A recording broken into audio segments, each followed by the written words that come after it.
오늘 이 스가랴서의 말씀은 예루살렘의 회복을 이렇게 말씀하고 있습니다.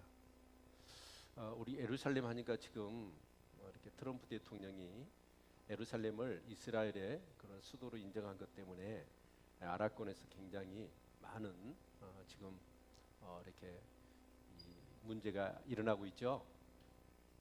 그래서 그 예루살렘에 대한 이해가 우리 성도들에게 좀 굉장히 필요할 것 같고, 이런 시사적인 어떤 뉴스를 접하면서 우리가 어떤 그런 관점을 가져야 될 것이냐 하는 그런 부분들이 굉장히 중요하리라고 생각이 되어집니다. 그래서 한 가지 우리가 성경을 보고 싶은데요, 시편 122편 6절 말씀 같이 한번 보겠습니다. 시편 122편 6절.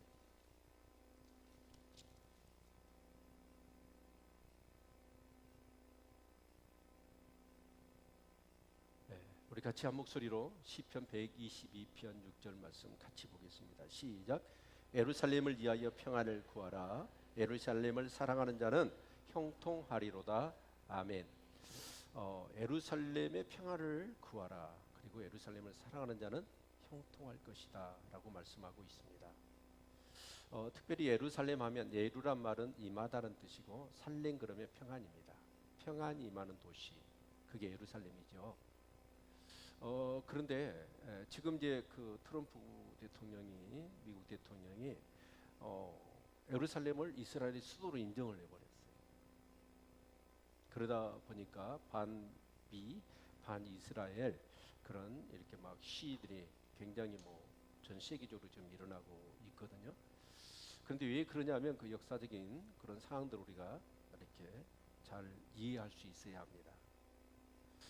현재 지금 이스라엘을 가보면, 예루살렘을 가보면 유대교, 기독교, 이슬람교 성지로 예루살렘 성이 되어 있습니다. 그러니까 모하메드가 계시를 받았던 그 사원이 알사이드 사원인가요? 그게 황금 사원입니다. 그리고 그 장소가 어디냐면 사실 이삭이 그 아브라함이 이삭을 바쳤던 모리아산이 바로 그곳이라고 얘기합니다. 그리고 이제 전통적으로 보면 이스라엘은 유대 땅에, 예루살렘에 그들의 예루살렘 성을 지었고 거기에 성전을 지었잖아요. 그러니까 유대교의 발상지기도 하고, 또 이슬람의 성지이기도 하고, 또 기독교의 또 성지입니다. 그래서 예루살렘 성에 가보면 섹타가 나눠져 있습니다. 나눠져 있어서 기독교인들, 유대교인들, 이슬람의 사람들이 전부 다 성지라고 해가지고 전 세계에서 성지 순례를 그곳으로 다 옵니다. 그런데 제가 그 예루살렘 성에 가서 느낀 건 뭐냐면, 이것을 정치적으로 풀려고 했다가는, 왜냐하면 각 나라 정치의 어떤 그런 문제보다 더 심각한 게 뭐예요? 종교입니다. 그래서 거기 이제 세계 3대 종교라고 할 수 있는 것이, 어떻게 보면 천주교, 기독교는 같이 한 집안으로 놓고 본다면 기독교, 그 다음에 유대교, 이슬람교잖아요. 근데 그 성지가 그곳에 있기 때문에 그 누구도 어떻게 양보하려고 하지를 않을 겁니다. 그래서 제가 성지 순례하면서 이것을 인위적으로, 원래는 이게 어느 나라 땅이에요? 이스라엘 땅입니다. 성경이 이렇게 증거하고 있잖아요.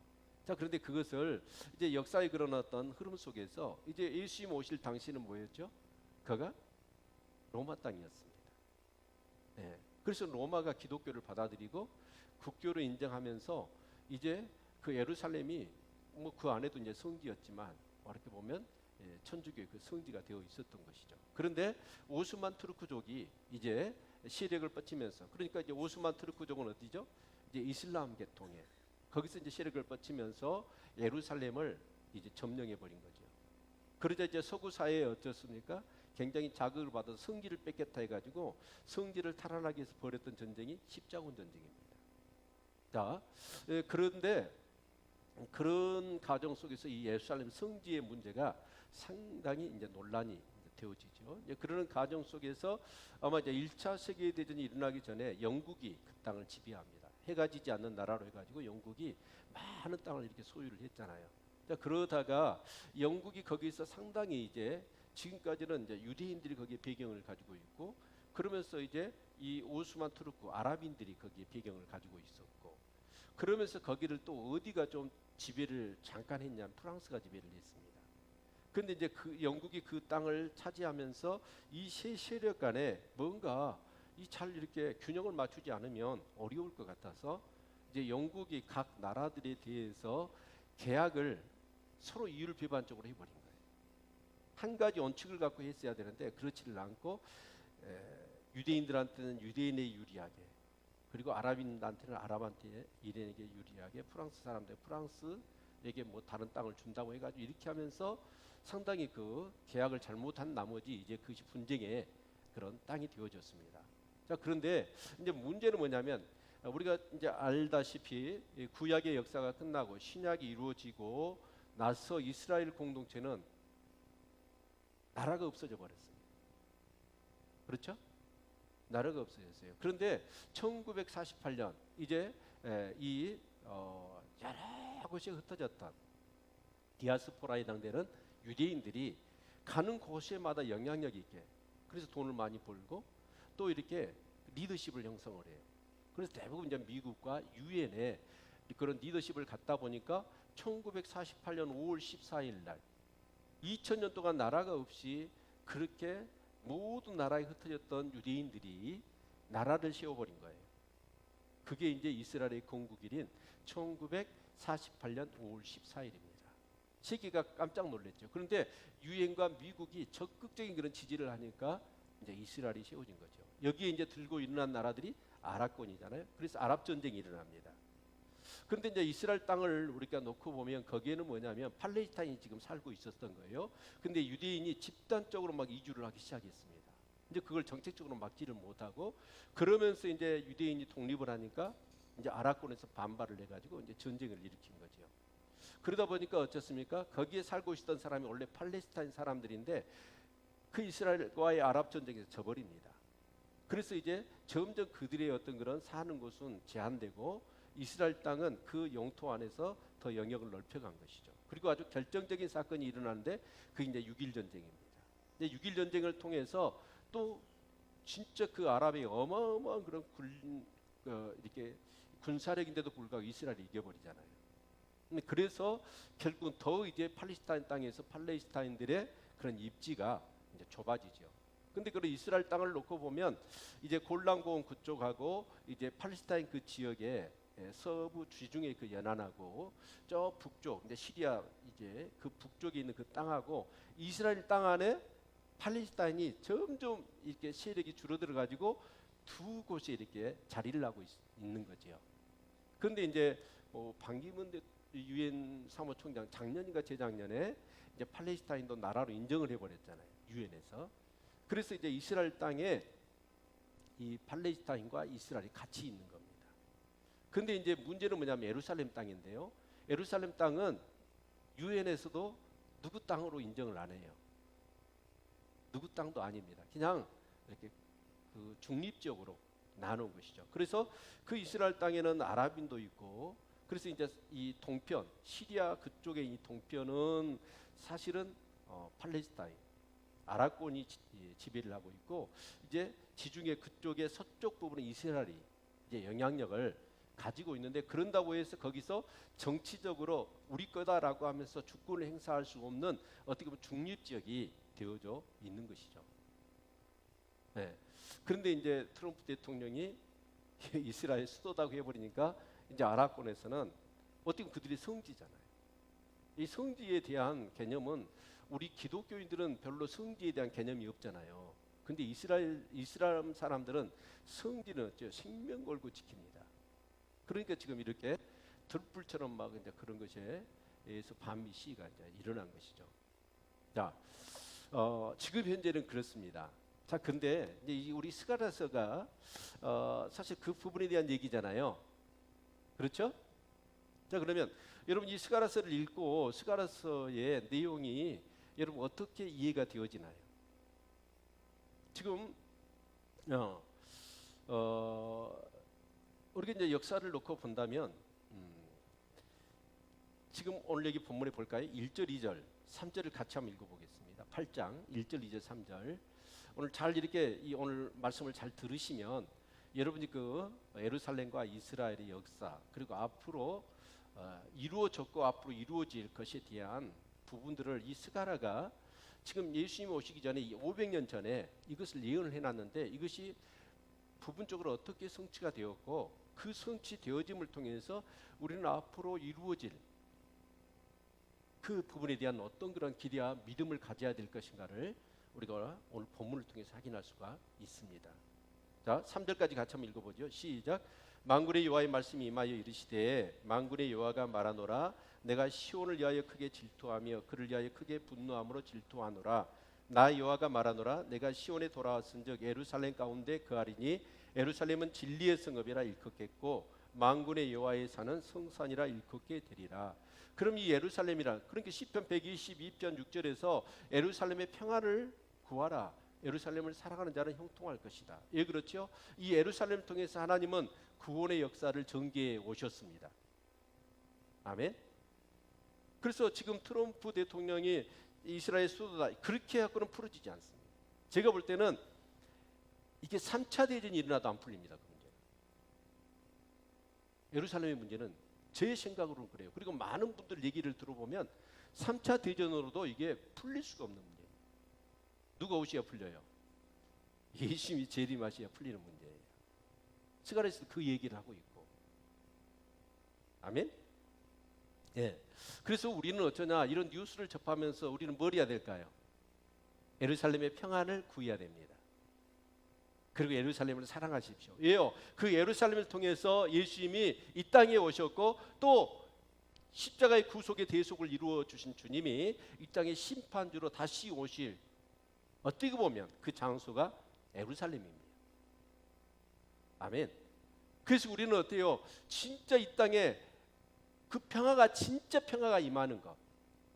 물론 예수 그리스도께서 초림하심으로 인하여 이 땅의 어둠의 어떤 일들이 물러가고 정말 평화가 왔지만 그러나 그것은 부분적입니다. 그래서 예수님이 재림하셔야만이 이 땅에 진정한 하나님의 나라가 임하고 평화가 임할 것입니다. 그래서 우리는 그 예루살렘을 위하여 항상 우리 기도 중에 우리는 기도해야 돼요. 아멘. 자, 그러면 오늘 이 역사를 놓고 보면 하나님께서 여기 보니까 질투하고 또 분노하고 또 질투한다라고 말씀하시거든요. 그럼 왜 그럴까요? 사실 이것은 언약의 근거에서 이 문제를 풀어야 합니다.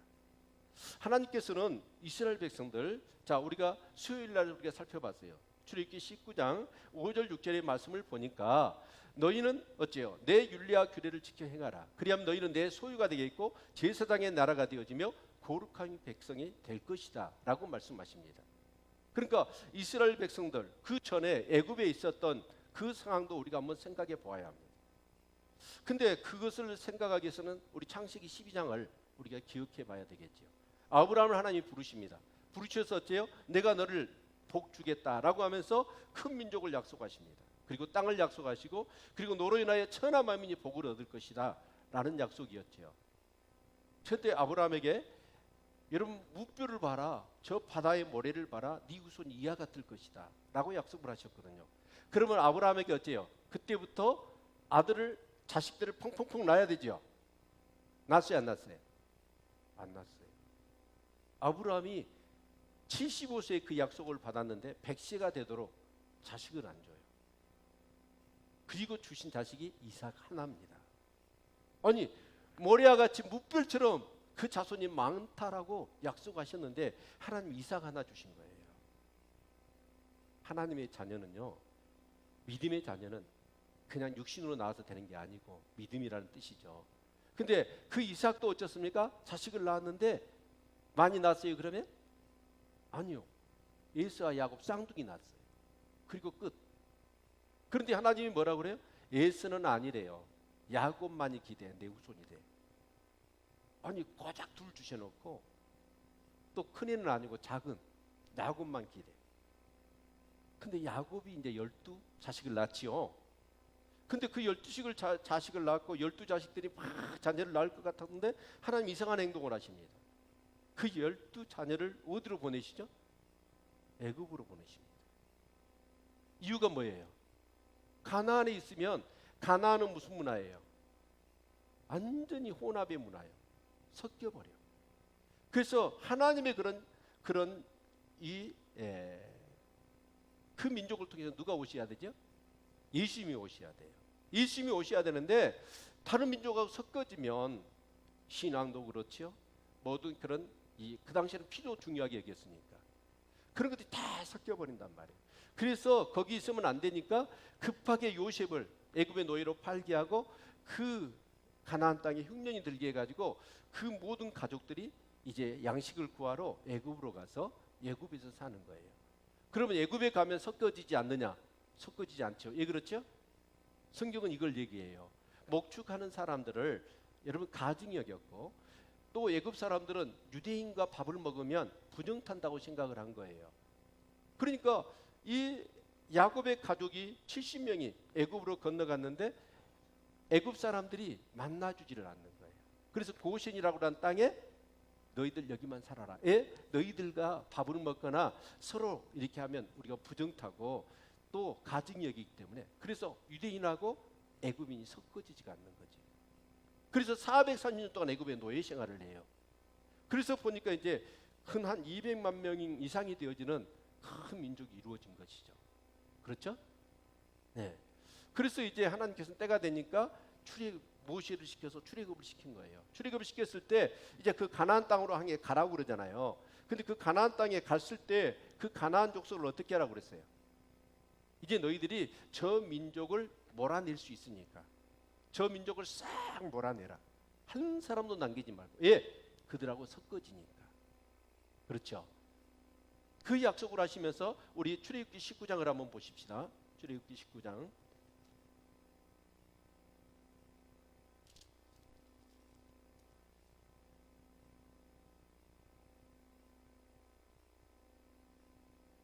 자, 5절 6절 같이 한번 읽어보죠. 4절 5절 6절 시작. 나의 애굽 사람에게 어떻게 행하였음과 내가 어떻게 독수리 날개로 너희를 업어 내게로 인도하였음을 너희가 보았느니라. 세계가 다 내게 속하였나니 너희가 내 말을 잘 듣고 내 언약을 지키면 너희는 열국 중에서 내 소유가 되겠고 너희가 내게 대하여 제사장 나라가 되며 거룩한 백성이 되리라. 너는 이 마을을 이스라엘 자손에게 고할지니라. 그래서 하나님은 이스라엘과 어떻게 하냐? 언약을 맺으시는 거예요. 그래서 너희가 이렇게 하면 나도 이렇게 하겠다. 이게 이 언약이 상대방이 있어야 되잖아요. 그래서 언약을 맺으신 거예요. 그래서 내 율례와 규례를 따라 너희들이 살아가면 너희는 내 소유가 되겠다. 그리고 제사장의 나라가 되고 거룩한 백성이 될 것이다. 아멘. 그래서 이제 하나님과 언약을 맺었어. 그래서 이제 이스라엘 백성이 가나안 땅에 들어가서 살았어요. 살았으면 어떻게 살아야 되죠? 이제 하나님의 율례와 계명을 따라 살아야 되잖아요. 근데 이스라엘 백성이 그렇게 살았어요, 안 살았어요? 그렇게 안 살아버려. 그래서 이제 쭉 구약의 역사가 이스라엘 역사가 진행되는데 그 나라가 제사장의 나라가 되는데 서로 분열해 버립니다. 북쪽 이스라엘, 남쪽 유다로. 그러면서 그들이 그래도 하나님 잘 섬겼으면 좋을 텐데 하나님을 버려버리고 뭘 섬겼어요? 그 가나안의 우상인 바알과 아세라를 섬겨버린 거예요. 그래서 바알과 아세라를 섬기니까 하나님이 선지자를 통해서 계속해서 그 우상을 버리고 하나님을 섬기라고 그렇게 권면하지만 이스라엘 백성이 듣지를 않아요. 그래서 하나님께서 질투하고 분노하셨지요. 여러분, 질투라는 건 사랑하기 때문에 하는 거죠. 여러분 지금 부부끼리 사는데 각방 쓰고 서로 가정이 있어 사는데 남남으로 무관심하고 살아봐. 그 사랑하는 거에 사랑하는 거 아니에요. 사랑하는 게 아니죠. 왜 질투할까요? 사랑하신. 그래서 이 백성을 그대로 놔서는 안 되겠다 싶어가지고 하나님이 북쪽 이스라엘은 아수르에 정복당하게 하고 남쪽 유다는 바벨론의 정복을 당하게 하신 거죠. 그렇죠? 네. 근데 거기에는 놀라운 그런 하나님의 뜻이 있었어요. 우리가 역사적으로 보면 이 바벨론이라는 나라는 급하게 세워진 나라입니다. 하나님의 비상수단으로 세워진 나라가 바벨론이라는 것을 우리가 구석서적으로 보면 알 수 있어요. 아수르란 제국은 지금까지 제국 중에서 무자비한 제국입니다. 이 제국은 나라를 딱 점령을 하면 그 나라의 민족, 종교, 언어고 다 없애버리는 거예요. 다 이주를 시켜가지고 피를 섞어버리고 언어를 섞어버리고 종교를 없애버리는 거예요.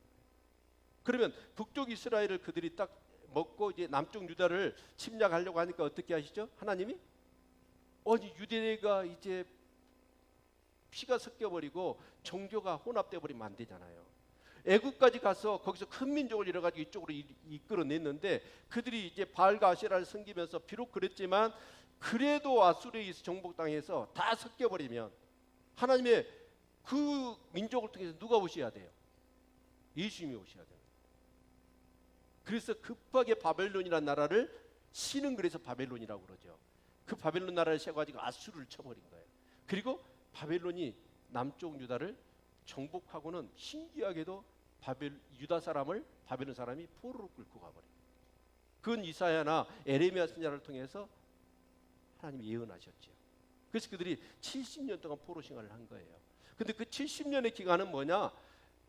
가나안에 물들었던 그런 혼합적인 것들을 빼는 시간이었어요. 근데 하나님은 어떻게 물을 빼냐? 사람을 이렇게 바꾼 게 아니라 세대를 바꿔버립니다. 70년이니까 포로로 끌려갔던 사람 다 죽습니다. 거의 다 죽고 그 바벨론에서 태어났던 사람들이 돌아오는 거예요. 우리가 신앙생활 하면서요 섞이지 않아야 됩니다. 세상과 섞이지 않아야 돼요. 아멘. 그래서 그 물이 빠지고 나니까 하나님이 신기하게도 그 바벨론이 금방 망해버립니다. 어느 나라예요? 페르시아예요. 근데 그 페르시아라는 나라를 보면 참 이사야 43장의 말씀을 보면 신기합니다. 하나님이 그 페르시아의 원년왕 고레스를 향해서 뭐라고 말씀하면 내 종이라고 얘기하십니다. 그러면서 내가 그 에티오피아, 구스, 애굽을 내가 속량으로 줄 테니까 너는 내 아들, 딸들을 유대 땅으로 돌려보내라고 얘기합니다. 그래서 고레스가 하나님의 말씀이 그런가 하고 애굽을 쳤더니 애굽이 손쉽게 넘어가 버린 거예요. 구스 쳤더니 구스도 손쉽게 넘어가 버린 거예요. 하나님이 약속하신 대로 그 나라가 자기 나라가 돼버린 거예요. 그래서 이제 페르시아가 왕이 되자마자 유대인들을 돌려보낸 거예요. 야, 너희들 내가 칙령을 발표한다. 그래서 너희들은 니네 땅으로 돌아가서 하나님이 말씀하셨는데 성전을 지어라 라고 명령을 내린 거예요. 그러니까 유대인들은 어쨌습니까? 독립운동을 한 것도 아니에요. 자기들이 뭐 성전 짓겠다고 한 것도 아닌데 전적인 하나님의 그런 역사 가운데서 고레스가 칙령을 내가지고 아니 유대인들 돌아가 그리고 성전 짓는 데 필요한 거 우리가 다 대줄게. 진짜 이게 웬 은혜나 싶었죠. 그래서 유대인들이 다 감동 감아 먹었어요. 그래서 와서 이제 성전을 막 지어요. 짓는 과정 속에서 어떤 일이 났어요? 북쪽 이스라엘 사람들도 어째요? 그 사람들이 아수리의 지배를 받아가지고 피가 섞였잖아요. 종교가 섞여진 사람들. 근데 그 사람들이 야 우리도 하나님 섬기니까 성전 짓는데 우리도 좀 함께 끼워주라 그런 거예요. 근데 유대인들이 어째요? 피가 섞였잖아요. 그리고 다른 잘못된 그런 나중에 이제 보면 알 수 있습니다. 그런 잘못된 어떤 그런 여러 가지 어떤 것들이 있기 때문에 이 북쪽 이스라엘 사람들을 거절해 버립니다. 그러니까 이 사람들이 다른 민족들과 같이 막 그렇게 야합을 해가지고 성전을 짓는데 막 불을 질러버리고 물자를 도둑질해 가버리고 그래서 방해를 펴는 거예요. 그러다 보니까 이제 이스라엘 백성이 기대에 부풀고 은혜 받아서 성전을 막 하나님의 은혜라고 하나님의 역사라고 성전을 짓는데 방해가 오니까 그들은 어째요? 한편 유대 땅으로 돌아갔잖아요. 자기들 먹고 살아야 되지. 근데 성전 짓는데 올인을 했는데 방해가 되고 지연되어지다 보니까 아유 성전은 뒷지연으로 놔둬버리고 자기들 먹고 살기에 급급해 버린 거예요. 그래서 16년 동안 성전이 지어지질 않았어요. 그때 등장한 선지자가 누구냐? 학계 선지자고 스가랴 선지자예요. 그래서 이 스가랴 선지자가 뭔 얘기를 하냐면 8가지 환상을 얘기해 주면서 이 성전을 지어라. 이 성전을 지음으로 인하여 이 성전을 통해서 이스라엘 공동체가 다시 회복될 것이고 그 회복된 이스라엘 공동체를 통하여 누가 오신다? 예수님이 오신다. 아멘. 그 얘기를 하는 거예요 지금. 아멘. 근데 이 예언은 역사적으로 이루어졌어요? 안 이루어졌어요? 이루어졌어요. 성전을 짓고 이제 느헤미야가 오지요. 성벽을 짓지요. 에스라가 옵니다. 와서 이스라엘 백성들을 영적으로 완전히 무장을 시키는 거예요. 그리고 이제 마카비 제국이 이루어집니다. 그리고 그 마카비 제국이 로마에 의해서 무너지고 로마가 이제 신약이 열리는 거죠. 그때 예수님이 태어나신 거예요. 그래서 예수님이 태어나셔서 뭘 하셨어요? 우리 인류의 모든 죄와 저주 문제를 해결해 주셨지요. 아멘. 그로 인해서 여러분 비록 나라는 회복이 안 됐지만 그 예루살렘 성에 어떤 일이 일어났습니까? 우리는 사도행전에서 그 사실을 우리는 살펴볼 수가 있습니다. 성령이 임했습니다. 정말 예수 그리스도께서 십자가에 죽으신 것이 하나님의 아들로 이 땅에 오셔서 우리 죄와 죄로 인한 모든 저주를 담당하시기 위하여 예수님이 죽으셨다는 사실을 성령을 통해서 그들이 체험하기 시작합니다. 그때 그 예루살렘 교회는 어떤 역사가 일어났죠? 자기 것을 자기 것이라고 하지 않습니다. 자기 것을 팔아서 가난한 자에게 나누어주고 서로 유무상통하고 세상에 어떤 그런 정치나 어떤 그런 이데올로기에서 그런 일을 이룰 수 있겠습니까? 오직 물질이 전부고 그것만을 위해서 살아가는데 사람들이 자기 것을 자기 것이라고 하지 않아요. 이요 너무나 큰 하나님의 은혜가 임하니까. 그래서 예루살렘 교회가 부흥한 거죠. 그 여파를 몰아서 어째요? 수리 안디옥 그러면서 그 복음이 사도 바울을 통해서 온 세계에 퍼진 거죠. 아멘. 지금 이 얘기를 스가랴가 하고 있는 거예요. 근데 이게 이루어졌어요. 아멘. 여러분 그래서 우리 교회 공동체는 무슨 공동체예요? 회복의 공동체. 아멘. 그래서 우리 오늘 말씀을 이렇게 보면 하나님이 그렇게 질투하셨어. 그래서 분노하셨어. 그들을 심판하셨어. 그렇지만 하나님은 어떻게 하십니까? 다시 그 하나님의 약속하신 것 때문에 다시 이스라엘을 회복하십니다. 아멘. 그래서 내가 시온에 돌아왔은즉 예루살렘 가운데 거하리라. 주님이 오셨어. 그게 우리 지금 내일 모레 있을 성탄절이잖아요. 그리고 오순절 마가의 다락방입니다. 성령이 임하셔서. 아멘. 근데 진짜로 하나님은요, 이렇게 보면 진짜 하나님이 변덕스럽냐? 그게 아니죠. 하나님 내 백성이라 해놓고 어떨 때는 막 질투하고 어떨 때는 분노하시고 그래서 그냥 나라가 망하게 하고 포로로 끌려가게 하고. 근데 하나님은요 신실하신 분이에요. 변함이 없으세요. 아멘. 문제는 누구한테 있어요? 나한테 있는 것이지. 하나님 왜 그러세요? 라고 우리가 하나님 앞에 따져보지만 사실은 지금까지 우리의 삶을 돌이켜볼 때, 역사를 돌이켜볼 때 하나님은 한 번도 변함이 없으십니다. 하신 말씀을 그대로 이루십니다. 실은 뭐요? 꽃은 시들고 푸른 마르나 하나님의 말씀은 변함이 없었어요. 그래서 하나님은 이렇게 말씀하십니다. 8절 같이 한번 읽어볼까요? 같이 읽습니다. 시작. 인도하여다가 예루살렘 가운데 거하게 하리니 그들은 내 백성이 되고 나는 성실과 정의로 그들의 하나님이 되리라 라고 또 약속하십니다. 너는 내 백성이 아니다. 정말 하나님이 어떻게 보면 그렇게 말씀하셨어요. 그런데 이제는 다시 또 어째 하나님이 너희는 내 백성이고 그리고 나는 어째요? 너희 하나님 성실과 정의로 너희 하나님이 될 것이다 라고 말씀하시는 거예요. 근데 여러분 기억하십시오.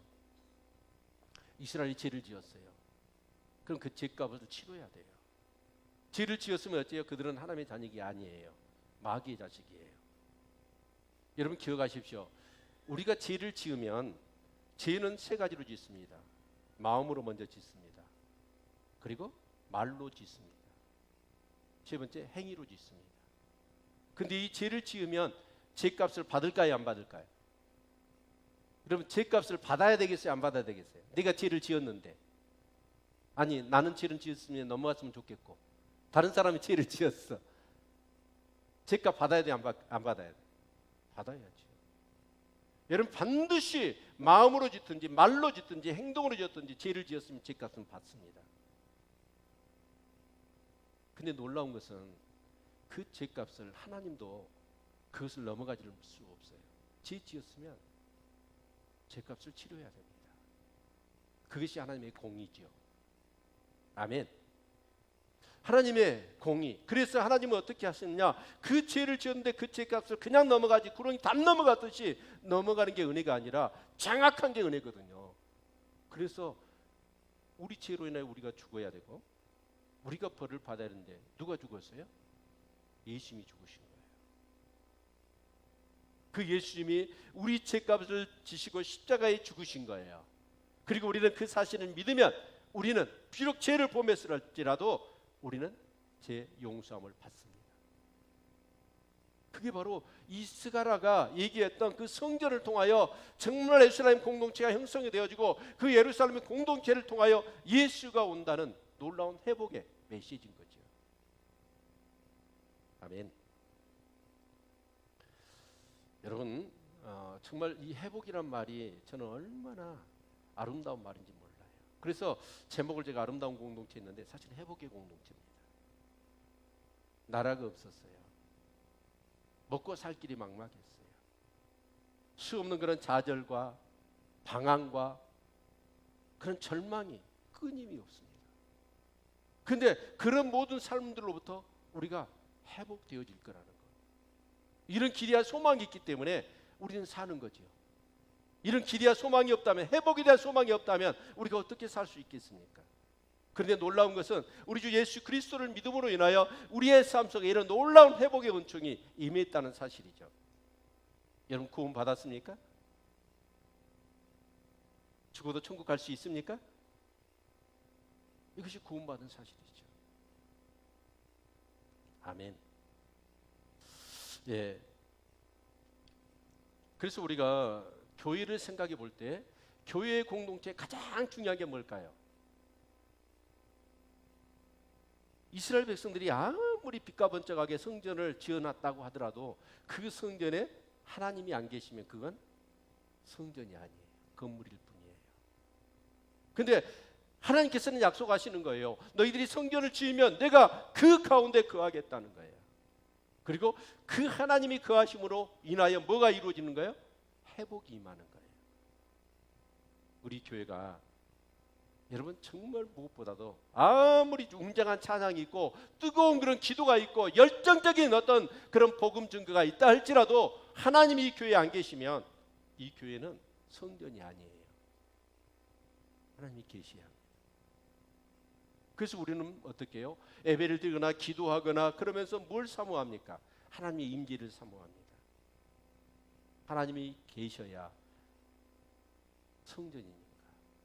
마찬가지입니다. 저와 여러분에게도 고린도전서 3장 16절의 말씀을 보면 사도 바울이 얘기합니다. 너희가 하나님의 성전인 것과 하나님의 성령이 너희 안에 거하시는 것을 이 알지 못하느냐? 라고 책망하고 있습니다. 저와 여러분 안에는 성령이 계십니다. 물론 누구죠?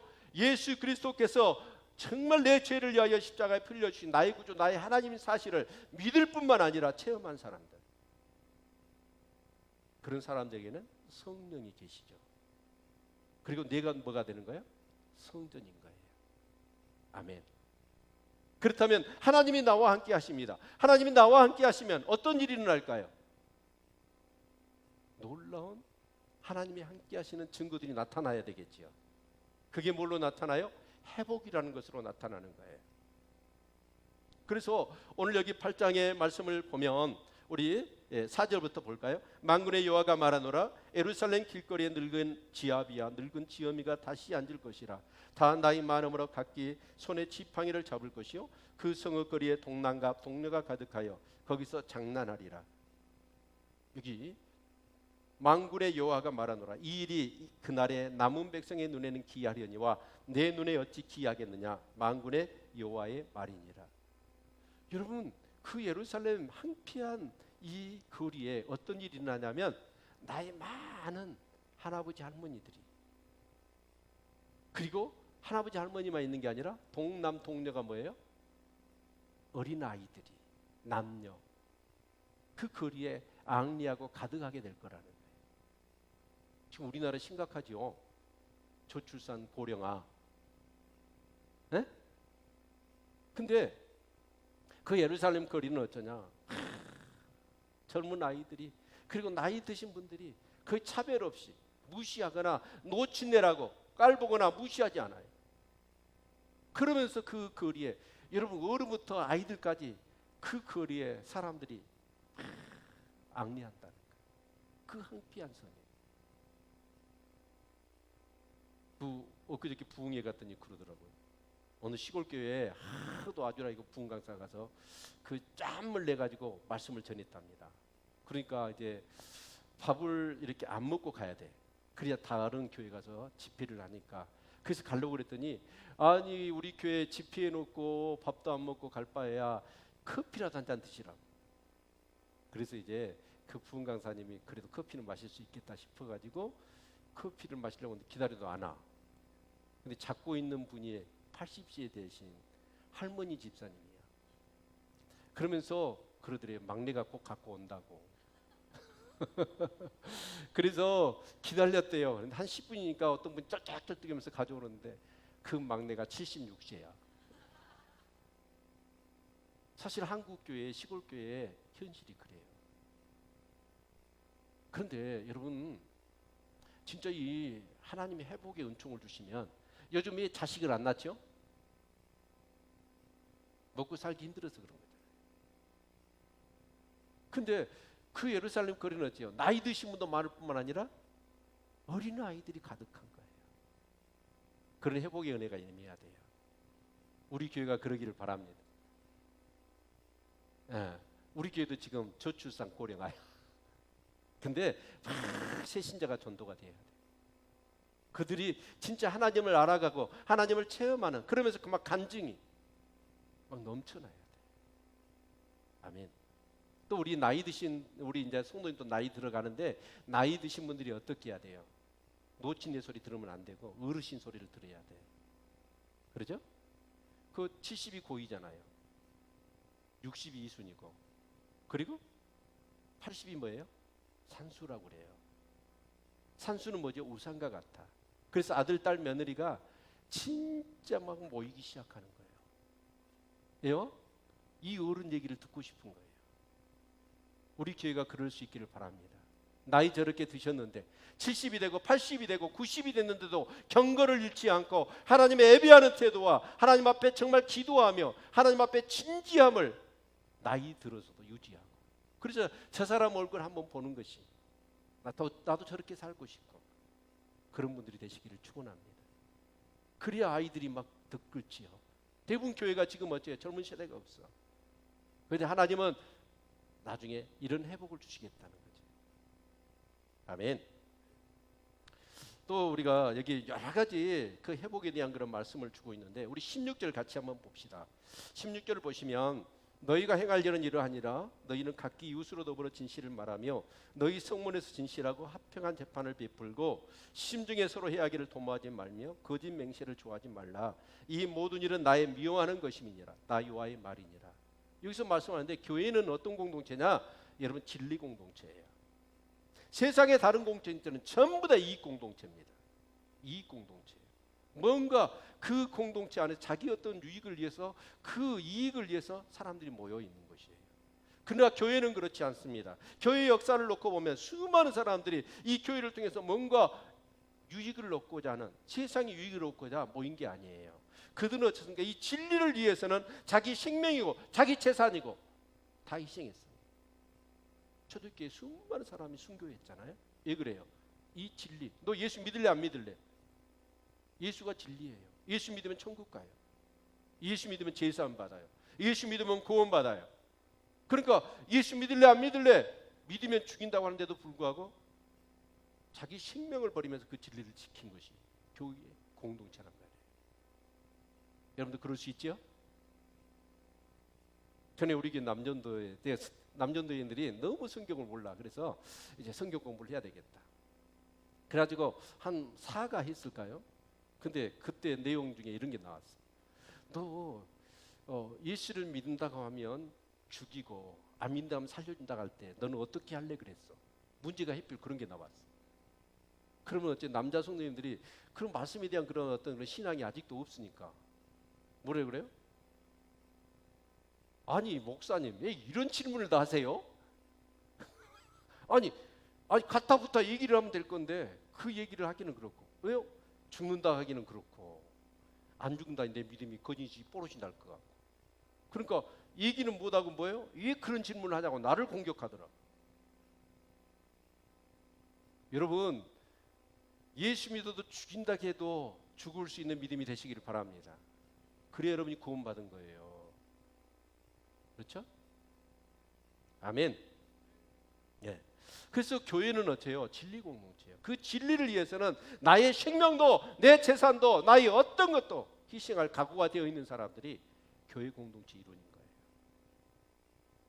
예수를 믿으려면 그렇게 믿어야죠. 아멘. 아멘 소리가 확 줄었어요.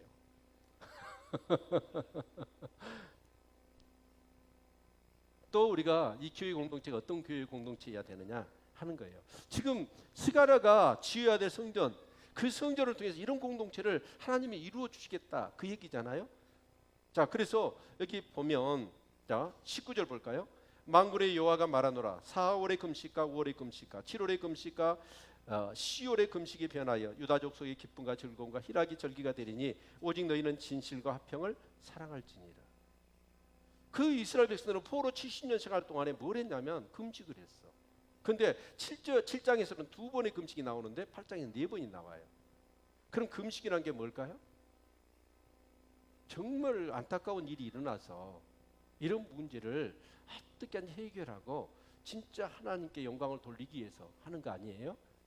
근데 이 금식이 결국 뭐냐면 성전이 포위가 됐을 때, 그 다음에 그 유대 총독이 죽었을 때, 그리고 예루살렘 성이 파괴가 되고 성전이 무너졌을 때, 이 4번 정말 유대 사회에서는 일어나서는 안 될 일들이 일어났어요. 바벨론에 의해서. 그 날을 어떻게 해요? 어떻게 보면 정해놓고 이스라엘 백성들은 금식하며 슬퍼했던 거예요. 그런데 하나님께서는 어떻게 하시냐? 이제 금식할 필요가 없다. 그런 슬픔이 변하여 뭐가 될 것이다? 기쁨이 될 것이다. 아멘.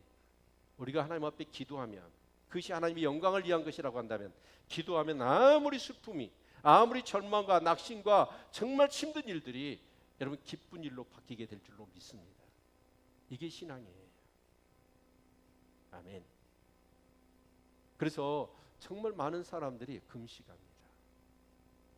여러분 힘든 일이 있고 어려운 일이 있거나 여러분 그러신다면, 또 내 육신의 어떤 그런 소욕을 이겨내지 못하고 진짜 하나님께 멋지게 살고 싶은데 나를 제어하지 못한 분들이 있다면 금식하며 기도해 보십시오.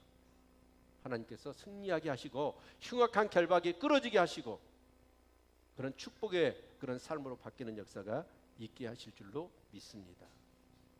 그리고 이제 하나님께서는 마지막 얘기를 한번 우리 나눠보죠. 그 외에도 많이 있지만 자, 이 23절 같이 한번 읽어볼까요? 23절 같이 읽습니다. 시작. 만군의 여호와가 말하노라. 그날에는 방언이 다른 열국 백성 10명이 유다 사람 하나의 옷자락을 잡을 것이라. 곧 잡고 말하기를 하나님이 너희와 함께 하심을 들었나니 우리가 너희와 함께 가리하노라 하리라 하시니라. 아멘. 이 말은 뭔 말이냐면 이 유다 사람들의 옷자락을 다른 나라, 그러니까 하나님을 믿지 않는 사람들이 10명이 옷자락을 부여잡고 뭐라고 얘기하냐면 나 좀 데리고 교회 좀 가주라 그런다. 이유가 뭐예요? 하나님이 너희와 함께 하신 것을 내가 보았다. 우리 한번 생각해 보셔야 돼요. 우리는 요셉 애굽에 갔는데 그 보디발이 어쩌습니까? 요셉의 하는 행동 하나하나를 보면서 하나님이 함께 하신 것을 보았어. 야곱 가운데 하나님이 함께 하신 것을 주위 사람들이 보았어요. 진짜 여러분이 하나님 나와 함께 하신다고 그랬죠? 믿으십니까? 그럼 내가 커요? 하나님이 더 커요? 하나님이 더 크지요. 내가 능력이 커요? 하나님이 더 능력이 커요?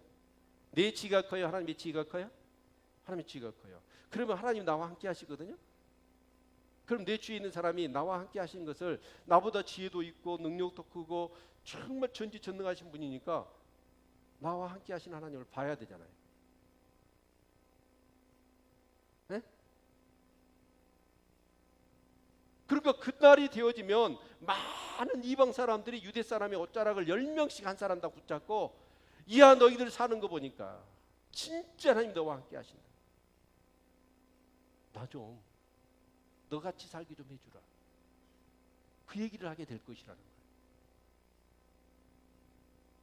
아멘. 우리가 어떻게 살 때 그럴까요? 하나님 말씀대로 살 때. 근데 우리는 어떻게 살아요? 하나님 말씀대로 살아야 되는데 세상 사람들이 딱 정구고 있어. 아, 저 사람 교회 다녀. 자꾸 나한테 전도하는데 교회 오라고 그러는데 한번 봐야지. 그리고 딱 정구고 있어. 결정적인 순간에 야, 저 사람은 어떻게 하는가? 우리 같이 하는가?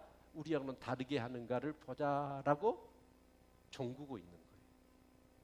그래서 결정적인 어떤 그런 이해타산이 딱 깔리거나 정말 자기가 손해볼 수 있는 상황. 어떤 분이 저한테 이런 얘기를 했어요. 아, 교회를 왔더라고. 전혀 교회 올 사람이 아니야, 그 사람. 그래서 물어봤어요. 얘 교회 나왔냐? 그랬더니 11주 한 번 하려고 나왔대요. 아니, 그 말이 뭔 말이냐? 그랬더니 자기가 교회를 안 다니면서 보니까 예수 믿는 사람이 대단해 보이더래. 예요. 아니, 11주를 하는 거예요. 자기는 세금 내는 것도 힘든데 국가에 세금 내지 하나님에다가 또 그 10분의 1을 바치지. 그러면서도 하나님인 사람이 그것을 자랑하고 그것을 기뻐하더라는 거예요. 그래서 와, 하나님 믿는 사람 대단하네. 자기도 그렇게 한번 해보고 싶어서 나왔다고 그러더라고요. 하나님을 믿는다는 게 아니라. 여러분, 우리는 그래요. 초대교회 아까도 말씀드렸지만 너 예수 믿을래 안 믿을래? 예수 믿으면 잡아가지고 때리고 죽였거든요. 근데 많은 사람이 봐요, 그걸. 아니, 자기를 죽인다고 하는데도 예수를 부인을 하지 않아. 사자가 물어뜯었잖아요. 그런데 하나님을 찬송해. 사람들이 깜짝 놀래버릴 거예요. 도대체 저 사람들이 믿는 믿음이 뭐냐? 예수가 뭔데 자기 하나뿐인 생명을 희생하면서까지 그 믿음을 지키려고 하느냐? 아무리 힘들고 어려운데도 나 같으면 중내살에 난리를 칠 텐데 오히려 하나님 믿는 사람은 기뻐하고 감사해요. 이런 모습을 보면서 많은 사람들이 어째요? 와, 진짜 우리하고 다른 것을 느낀 거예요. 여러분, 진짜 초대교회는 그랬습니다. 그때는 교회는 엄청난 부흥을 했습니다. 여러분, 우리가 그런 공동체를 이루어야 되지 않겠습니까? 우리가 정말 힘써야 될 게 뭐예요? 하나님의 교회에 하나님이 함께 하신 것을 보여야 돼요. 하나님이 나와 함께 하시다면 나와 함께 하신 하나님을 어떻게 해요? 보여야 돼요. 제가 몇 번 말씀드리잖아요.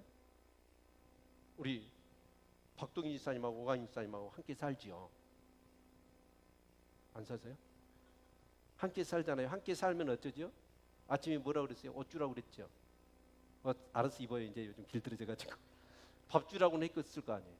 밥 주라, 뭐 해라, 뭐 해라. 아니, 서로 같이 산다는 건 뭐냐면 막 물리적으로 부대끼고 요구하고 요구 들어주고 또 안 들어준다고 뭐 해요? 띵깍 넣어놓고 싸우기도 하고. 근데 어쩔 때는 정말 힘든데 진짜 나를 위해서. 제가 어제 오늘 굉장히 아팠거든요. 아내가 그러더라. 차 타고 오는데 당신 아픈 거 거짓말이고 막 그러더라. 단에 씌워놨더니 아픈 거 없어졌다고 그러더라. 근데 진짜 아내가 어제 뭐 이렇게 김장한다고 그러면서 간간히 올라와가지고 막 주물어주고 또 누룽지 끓여주고 너무 고마운 거예요. 그게 함께하는 거지. 그래 안 그래요? 근데 여러분, 하나님이 여러분과 함께 하시면 여러분 힘들어 죽겠을 때 누룽지 끓여줘야 안 끓여져요? 그게 돼야 돼요. 신앙생활하면서 그걸 못 느끼고 그 경험을 못하고 산다는 것은 신앙생활을 하지만 나 혼자 사는 거예요. 나 혼자 믿는 거예요. 여러분, 정말 우리 교회에 하나님이 함께 하시는 증거가 지금까지는 그렇게 살더라도 내년에는 그랬으면 좋겠어요. 우리 성도들 막 뒤에 오춤을 잡고 세상 사람들이 나 좀 교회 데리고 가라. 너 사는 것 보니까 나도 그렇게 살고 싶다. 이런 역사가 있기를 바랍니다. 그럴 때 우리는 신이 나는 거예요. 힘이 나는 거예요. 기쁨이 넘치는 거예요. 그러겠죠. 근데 우리는 성령님 내 안에 계시다니까요. 우리 그렇게 살 수 있다니까요. 아멘. 이제 결과적으로 결론을 맺겠습니다. 이 스가랴, 그래서 이 학개와 스가랴 선지자의 말을 듣고 이스라엘 백성이 성전을 지었어요. 성전을 지어서 이스라엘 공동체가 이제 형성되었습니다. 그로 인하여서 예수 그리스도가 이 땅에 오셨습니다. 그리고 우리의 정말 인류의 대구원의 역사를 이루어 주셨습니다. 아멘. 이런 회복의 역사가 세계 곳곳에 일어나고 있습니다. 그러나 아직은 아닙니다. 여러분, 우리 예수 그리스도께서 재림하실 겁니다. 그때는 진짜 예루살렘에 평안이 임할 겁니다. 그것을 근거로 이 세상의 모든 그런 갈등, 전쟁, 그런 모든 것들이 다 종식이 되어지고 하나님의 나라가 임할 것입니다. 스가랴는 그 얘기까지 하고 있습니다. 아멘.